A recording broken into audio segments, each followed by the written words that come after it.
Осы елдің үнем қылып жүргені немене? 11-ші қара сөзін осылай бастап, біреудің маңдай терімен, адал еңбегімен тапқан малын ұрлайтындарды және елдің берекесін алып, құтын қашыратын бұзақыларды түйнеп өткен Абай Құнанбайұлы бір ғасырдан астам уақыт бұрынғы жазбасында бүгінгі күннің ахуалын дәл сипаттап отыр. Түптеп келгенде, еңбектің жоғын жоқтайтын хакім Абай қазақ халқына дәуірлер бойы кесел боп жабысып, алқымнан алатын мәселені сын садағын алады.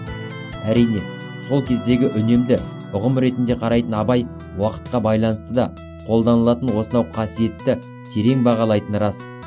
Енді Алтай Тайжановтың сөзімен осы ұғымдарды тереңнен зерделеп көрсек. Байлықты ұрлықпен табам дейтіндер бар дейді қазақ қоғамында. Бірақ ұрлықпен тапқан байлық, ол құтаймайды дейді. Қазақ қоғамында сол кезде ондай болды. Жаңа айтып жүрген барымта, тағысын тағы осылай болып кете береді. Ал енді дәл осы айтылып отырған ұрлық бүгінгі біздің қоғамымызда бар ма? Мен айтар едім, бар. Абайдың кезінен көбеймесе азайған жоқ.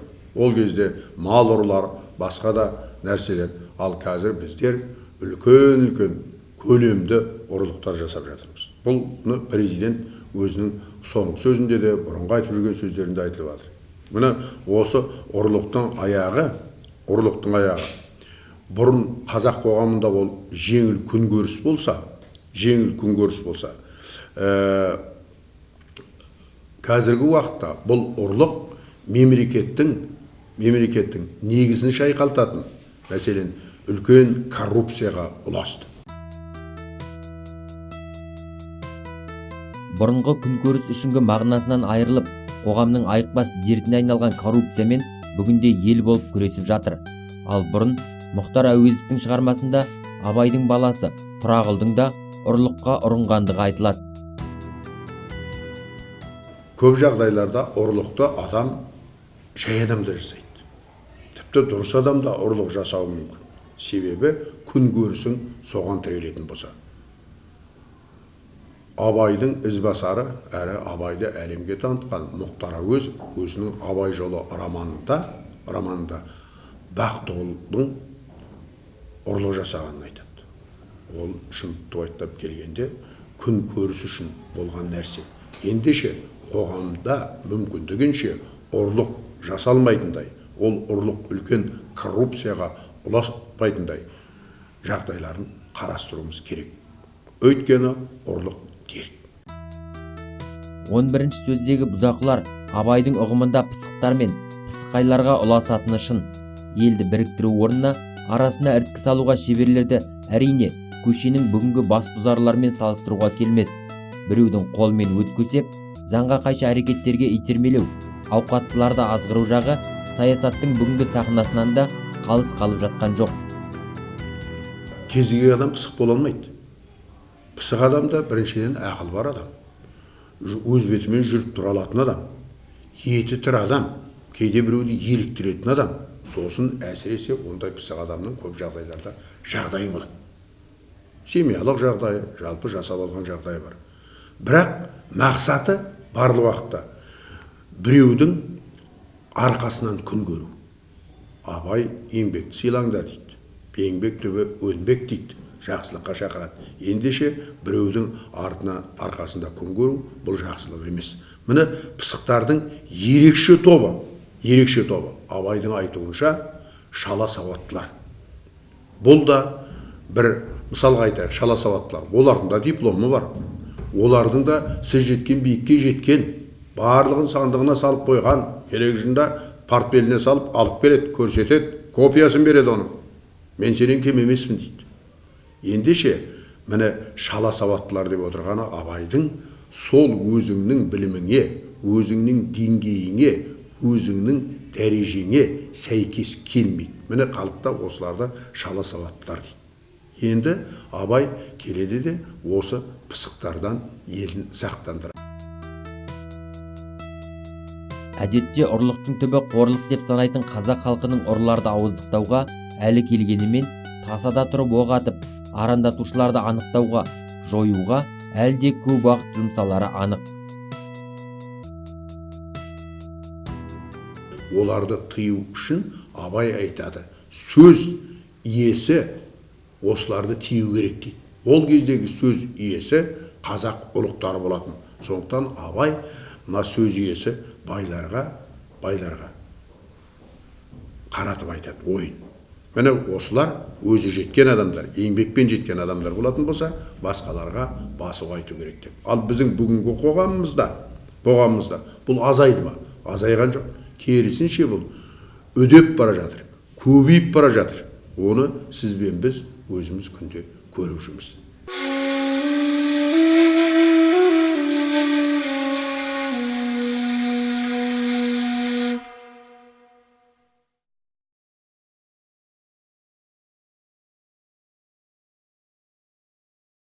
Осы елдің үнем қылып жүргені немене?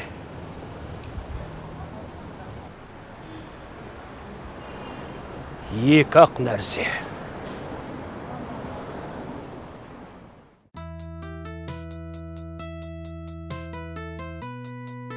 Әуелі ұрлық.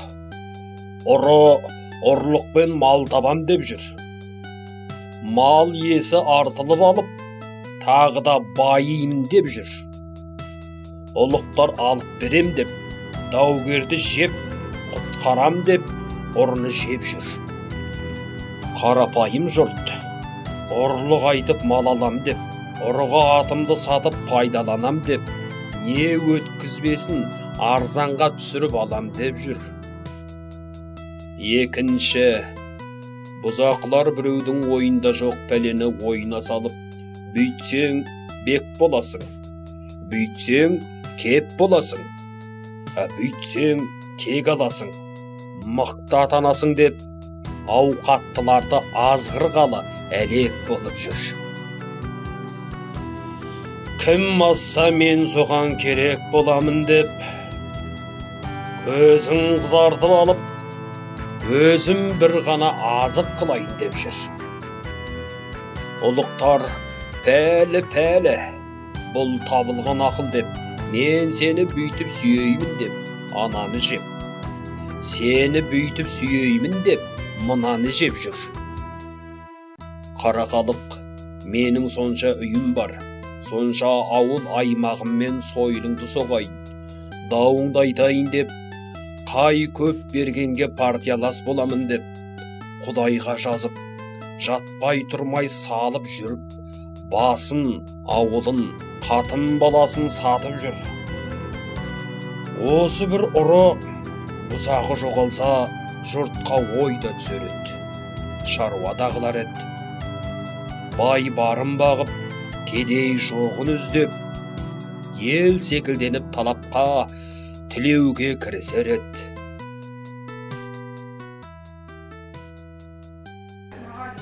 Енді жұрттың бәрі осы екі бүлікіске ортақ. Мұны кім түзейді? Анттың, серттің, адалдықтың, ұяттың бір тоқтаусыз кеткені ме? Ұрыны тыюда оңай болар еді. Бірақ осы бұзақының тіліне еретұғын, азатұғын байларды кім тияды?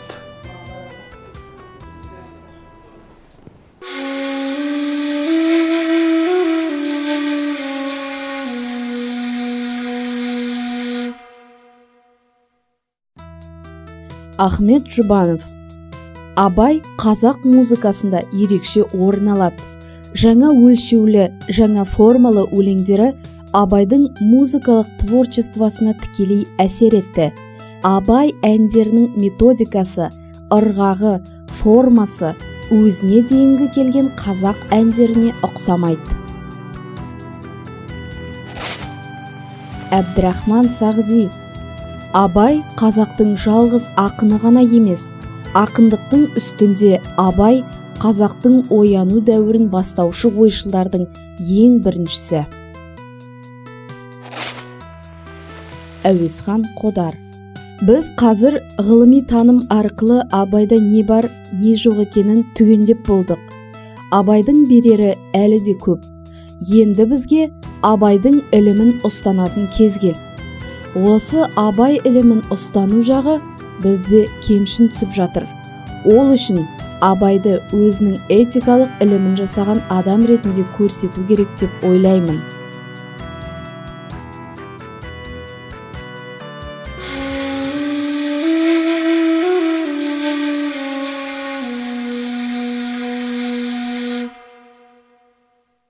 Өлең сөздің патшасы, сөз сарасы, қиыннан қиыстырар елданасы, тілге жеңіл, жүрекке жылы тиіп, теп-тегіс жұмыр келсін айналасы. Бөтен сөзбен болғанса сөз арасы, ол ақынның білімсіз бишарасы, айтушы мен тыңдаушы көбі надан, бұл жұрттың сыр танымас бір парасы. Әуелі аят, хадис сөздің басы, қосарлы, бәйт сымал келді арасы. Қисынсыз қызықты болмаса сөз, неге айтсын пайғамбар мен оны аласы, мешіттің құтпа оқыған ғұламасы, мүнәжат уәлилердің зарын аласы, бір сөзін бір сөзіне қиыстырар әрбірі келгенше өз шамасы. Өмірге әркімнің ақ бар таласы, сонда да солардың бар таңдамасы, іші алтын сырты күміс сөз жақсысын, қазақтың келістірер қай баласы. Медина сүйікті өлеңінің мағынасына қанық. Сол өлеңде ол өзінің жаңағы бір жағынан өз халқын жақтайды, бір жағынан оны үйретеді. Тәрбие тәлім береді осы өлең арқылы. Ол мысалы осы өлеңде ол адамның қаншалықты надан екенін көрсетеді, бір жағынан оның надан болмауына, жақсы жолға түсуіне жаңағы қалай насихаттайды сол. Шешен қызы Медина Магомедова өзге құрбыларына қарағанда өжеттеу, қанына тартқан Қаптауының қызы.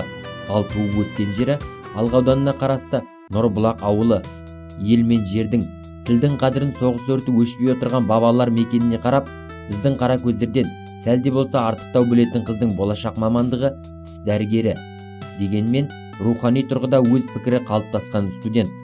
Ата әжелерінің ашаршылықта жеген құйқаларының дәмі осынау баланың тілінде тұр.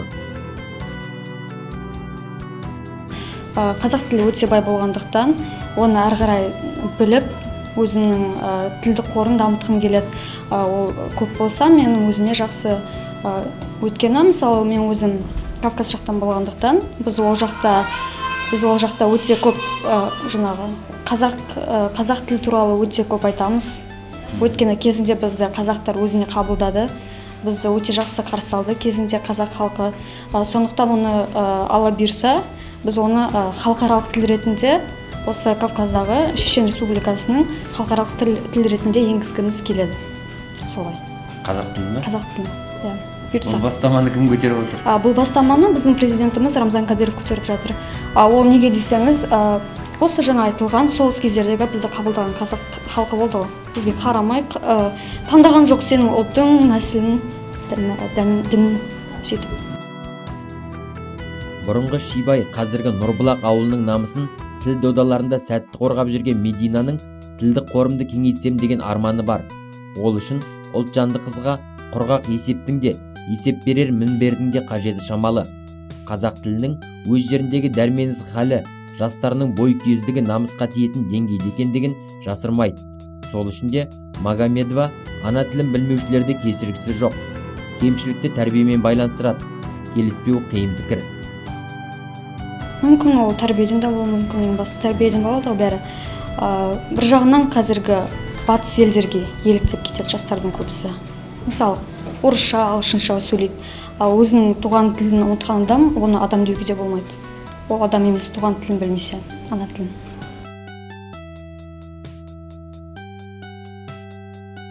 Абай әндеріне ғашық қыз медициналық колледждегі ақындар клубының мүшесі, көркемсөз оқу шеберлері байқауының тұрақты қатысушысы екенін білдік. Ән-биге де жаны құмар.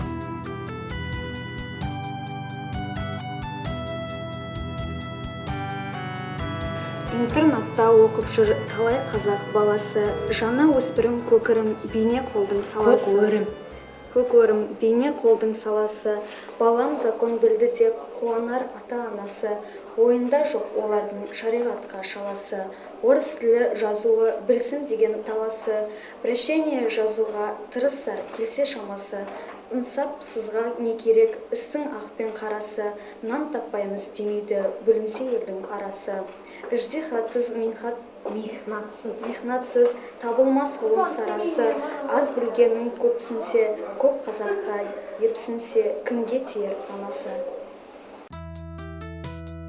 Ұлттың мүддесін абайдан оқып үйреніп, абаймен көңілін басатын Мединаның қазаққа жаттығы жоқ, төбеге шығарсақ та артық емес.